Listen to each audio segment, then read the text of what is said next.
Hey, what's up guys, welcome back to the next video.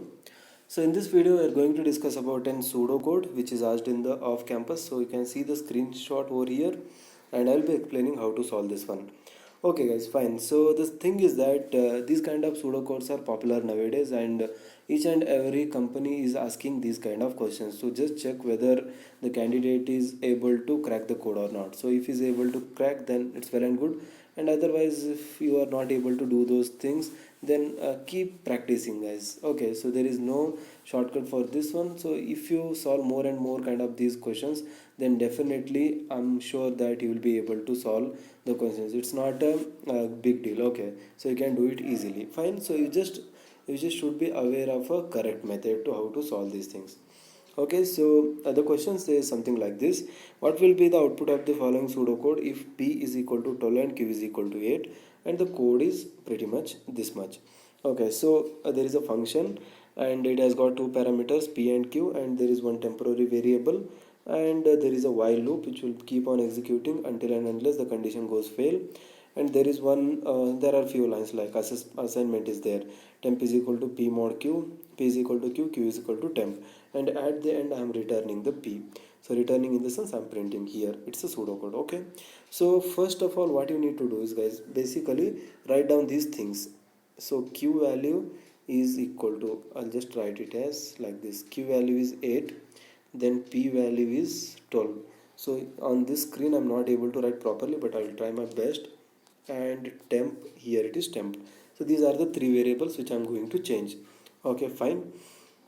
So now the first thing is that it will come over here. First of all, while q, and p and q are assigned to 12 and 8, note this thing. So initial value is 12 and 8. So while q in the sense while true, so until and unless the value of q is non-zero, it will keep on executing these things. Okay, so while loop will not exit until it becomes false. And when it will become false? When the value of q becomes non-zero. Fine, in the sense it will go to 0. So in that case it will be exiting the while loop. So first of all, temp is equal to p mod q. So what is here? P is 12 and mod q, so it is basically 12 divided by or modulus 8. So how much it will go guys?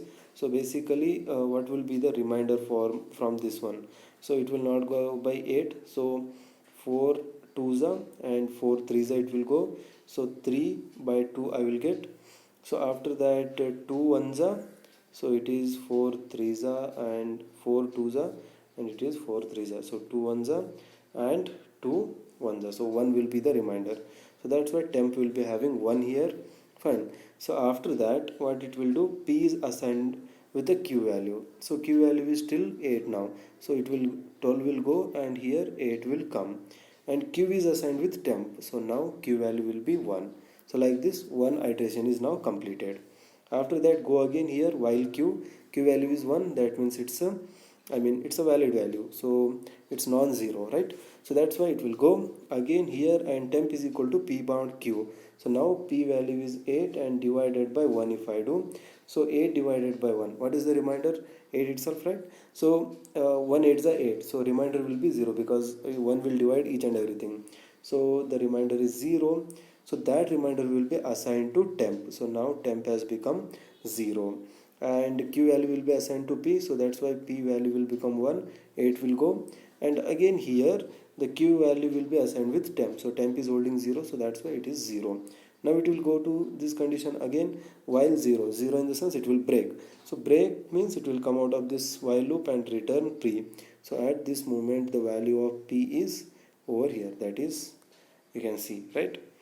So this is how you have to iterate this is how you have to find out the answer guys. So that's it in this video guys, and I hope you understood this one. So see you in the next one.